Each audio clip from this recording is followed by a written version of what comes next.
Hello friend, আমি Supriya. Supriya dream ব্লগে তোমাদের অনেক অনেক ওয়েলকাম। ননদের বিয়ের পরের পার্টটুকু নিয়ে চলে এসেছি। জানি অনেকটাই দেরি হয়ে গেল, তবুও দেখতে থাকো। আশা করি তোমাদের সববার ভালোই লাগবে। এসছে আর এই যে খুশি, এরা খায়নি আজকে, আর হয়তো খাবে না।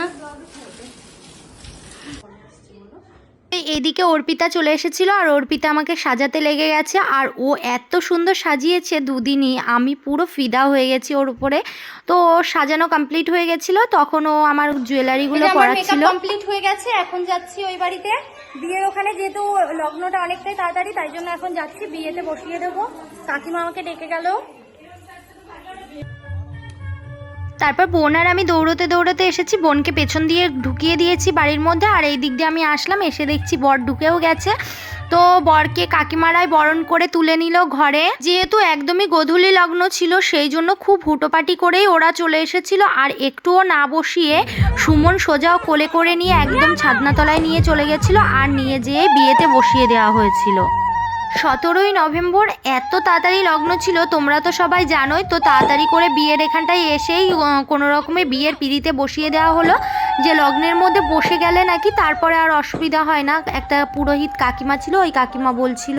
যেহেতু বোনের বিয়ের আগের একটা ছবিও তোলা হয়নি, তাই পুরোহিতকে জিজ্ঞেস করলাম যে আনা যাবে কিনা। পুরোহিত বলে একটু আড়াল করে দাঁড়াও, ছেলেকে বলে যাও যেন না তাকায় ওর দিকে।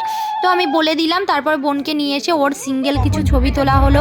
বিয়ের আগে আমাদের সাথে কিছু ছবি তোলা হলো। এগুলো তো করতেই হয়, আর এখনকার বিয়েতে সবার আগে ছবি তোলা, তারপরে বিয়ে। আর এই দেখো আমাদের ননদের হচ্ছে ফাইনাল লুক। ভীষণ সুন্দর লাগছিল, খুব সুন্দর লাগছিল। আর তন্ময়দা খুব সুন্দর করে ছবি তুলেছে আর সবকিছুই ঠিক করেছে। এদিকে বিয়েটাও বসে গেছে।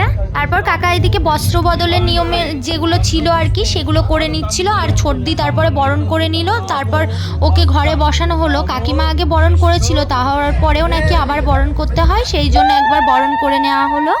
তারপর পুরোহিত মশাই এখানটায় বোনকে ডাকছিল, সেই জন্য ওকে নিয়ে আসা হচ্ছিল শুভদৃষ্টির জন্য। আর এখানটায় সুমনদা আর ওই জামাইবাবু দুজন মিলে বলছে, তুই এত ভারী হয়ে গেলি কি করে? তুই তো রোগা খেটখেটে, এত ভারী কখন হলি?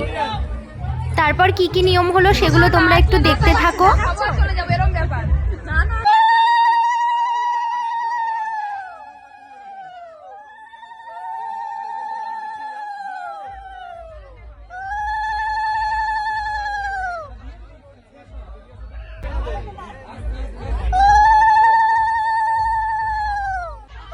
এদিকে বোনকে তো আমরা অনেকটাই উঁচু করে দিয়েছি, আর ওদিকে ছেলেকে উঁচু করার লোক হচ্ছিল না। তারপরে ওরা দুজন মিলে উঁচু করলো, আর করতে যেয়ে তো বিকি পড়েই যাচ্ছিল।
আমি তোকে বললাম যখন নিয়ে যেতে পারি।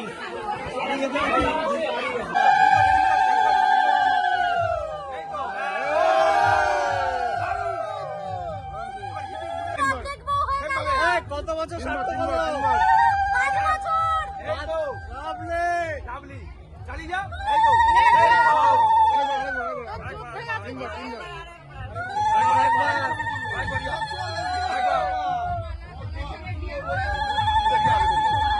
চলো অর্ধেক বউ হয়ে গেছে। অর্ধেক বউ হয়ে গেছে। কষ্ট হচ্ছে 10-15 মিনিট এরকম রাখতে হবে। কষ্ট হচ্ছে এগিয়ে বসতে হবে বা পিছিয়ে বসতে হবে, যেরকম এগিয়ে বসতে হবে। তারপর শুভদৃষ্টি মালা বদল হয়ে যাওয়ার পর এখানে বসে গেছে। ওদের হাত বাঁধনের এইগুলো করার নিয়মগুলো আমি ক্লিপগুলো তুলেছিলাম, ডিলেট হয়ে গেছে। যতটুকু আছে ততটুকুই তোমাদের সাথে শেয়ার করলাম। তারপরে এই দেখো এদিকে নাপিতে গিট্টি মেরে দিল, আর বাদ বাকি গিট মারার দায়িত্বটা পড়েছিল আমার উপরে।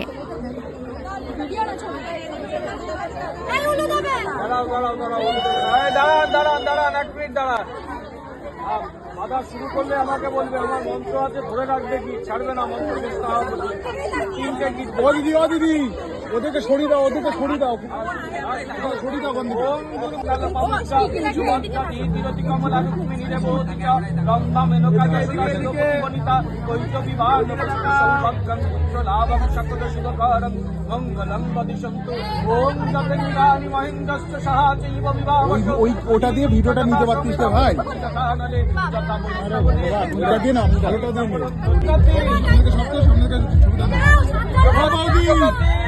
বৌদি দাঁড়াও, ছবিটা নেবো।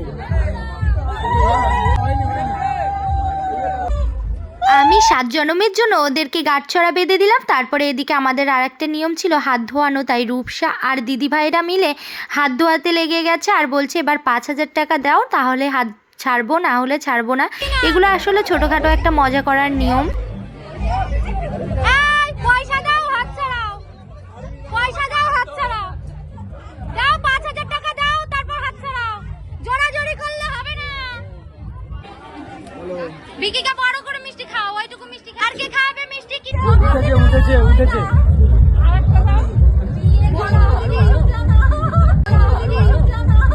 তাকাও তাকাও।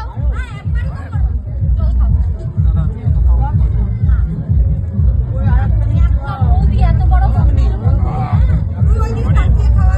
তুই বাবা এইটাই দেখো, এইটাই দেখো, এইটাই ছবি দেখো।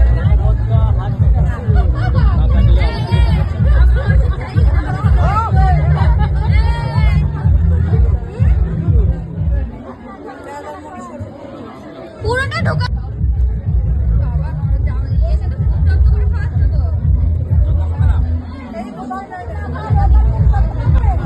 বরণ করার সময় আমি ওকে এত পরিমাণ মিষ্টি খাইয়েছি নতুন জামাইকে, ওর পুরো গা গোলাচ্ছিল। তারপরে আমি আবার একটা অ্যান্টিঅ্যাসিড দিয়েছিলাম, তো খাইয়ে ওদের মুখটা মুছিয়ে দিলাম। তারপরে বাসি বিয়েটা হবে, আর ওদের বাসি বিয়ে ছিল না, আর ওদের যজ্ঞের নিয়মও ছিল না, সেই জন্য একটু পাটখাটিতে করে শুধু যেহেতু অগ্নিসাক্ষী রাখতে হয়, তার পাটখাটিতে করে একটু আগুন ধরিয়ে তার মধ্যে খই পোড়ানো হলো। এই নিয়মটা যদিও বা আমি নতুন দেখলাম, কিন্তু বাসি বিয়ে যেহেতু ছেলেদের নিয়মেই হয়, তাই ওদের বাড়ির নিয়মেই বাকি বিয়েটা হলো।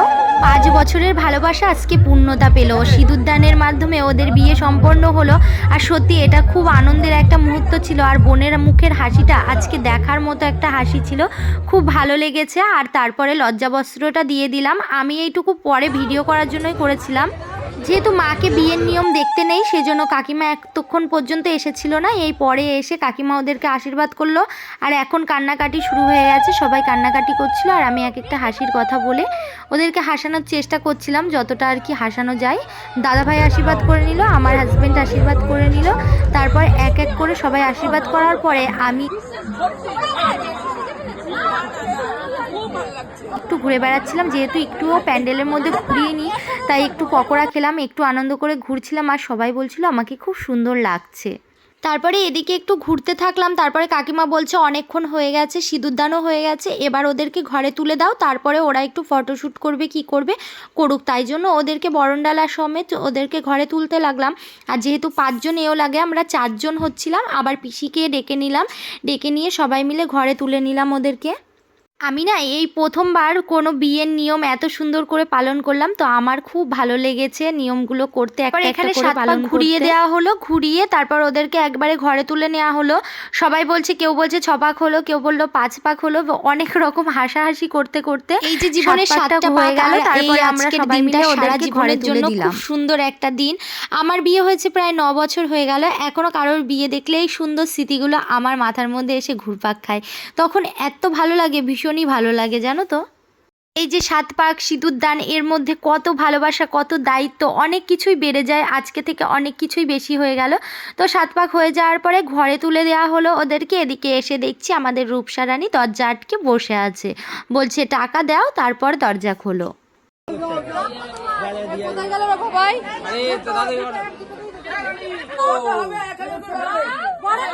ঢুকিয়ে দেই, তারপরে আটকে রাখ।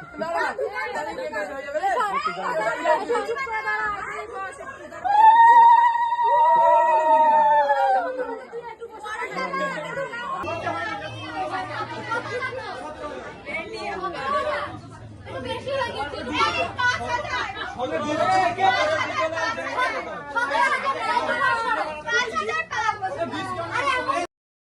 তারপর ওদের এখানে টাকা নিয়ে ঝামেলা মিটে গেল, রূপসাকে ওরা টাকা দিয়ে দিল। তারপর আমরা এদিকে আবার চলে এসেছিলাম, ওরা ফটোশ্যুট করছিল আর এখানটায় আমি একটু রিল বানানোর জন্য হাঁটছিলাম, আনন্দ করছিলাম, এই আর কি। তারপরে বরযাত্রী সবাইও খাওয়া দাওয়া করে চলে গেছিলো, প্রায় 12:30 বেজে গেছিলো, ওদের ফটোশ্যুটই হচ্ছিল না। তারপর অনেকটাই বকাবকি করছিলাম ওদেরকে।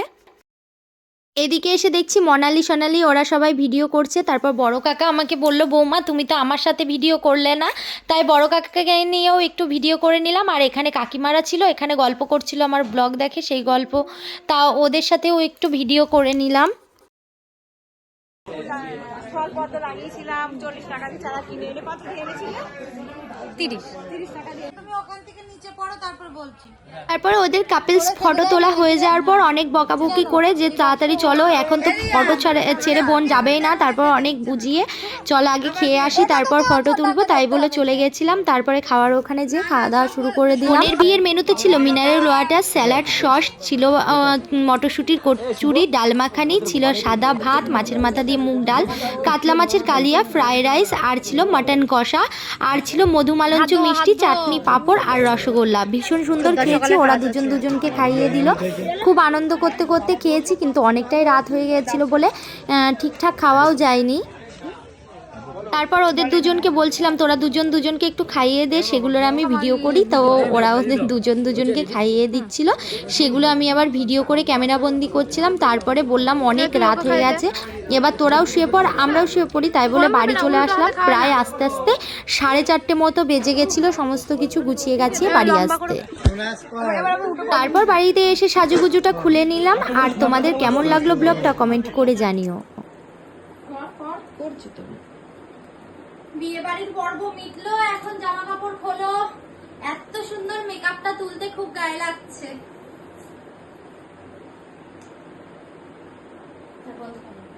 চুলের ফুলগুলো খুলে দিতে একটু বন্ধ করবো।